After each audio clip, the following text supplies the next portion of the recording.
رضائے پروردگار میں خدا کو راضی کرنے کے لیے انہوں نے اتباع رسول بھی کی اور اتباع پروردگار بھی کی. یہ علی کی محبت تھی. اللہ کے حکم پر سر تسلیم خم کر لینا ہی علی کو ماننے والا ہوتا ہے. علی کا شیعہ وہ ہوتا ہے کہ جس کا کردار بھی علی جیسا ہو, کہ علی ابن ابی طالب فخر کرے کہ یہ میرا شیعہ ہے. عزیزان گرامی, محبت علی ایک نعمت ہے اللہ کی جو اللہ نے ہمیں عطا کی ہے. ایک شخص محب علی آیا امام حسن علیہ السلام کی بارگاہ میں, اور امام حسن کی بارگاہ میں آنے کے بعد کہتا ہے مولا میں تنگ دست ہوں, مولا میں فقیر ہوں, مجھے کچھ عطا کر دیجئے. امام نے فرمایا تو فقیر نہیں ہے, تو تنگ دست نہیں ہے. کہا مولا آج کتنے دن ہو گئے میرے گھر میں فاقہ ہے, میرے گھر میں کوئی مال نہیں ہے, میں غریب ہو چکا ہوں, مجھے کچھ درہم عطا کریں, مجھے کچھ دینار عطا کریں. امام حسن علیہ السلام فرماتے ہیں کیا تو میرے بابا علی سے محبت رکھتا ہے؟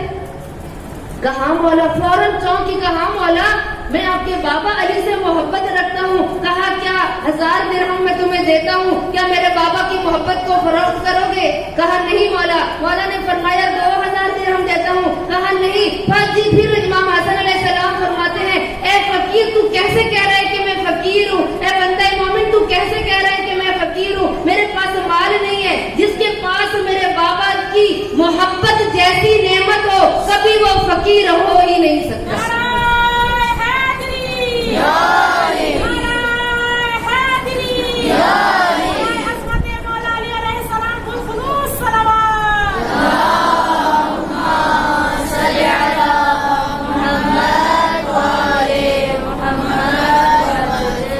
ایسے ہی ایک خاتون جو علی ابن ابی طالب سے بہت محبت کرتی تھی, کہ جس کا نام حلیمہ سعدیہ کی بیٹی حرہ سعدیہ ملتا ہے تاریخ کی کتابوں میں, کہ حرہ سعدیہ کہا کہ کسی نے دربار میں حشام کے غالباً دربار میں یا منصور, اب میرا نام بادشاہ کا ذہن میں نہیں آ رہا, کہا اس کو بلایا.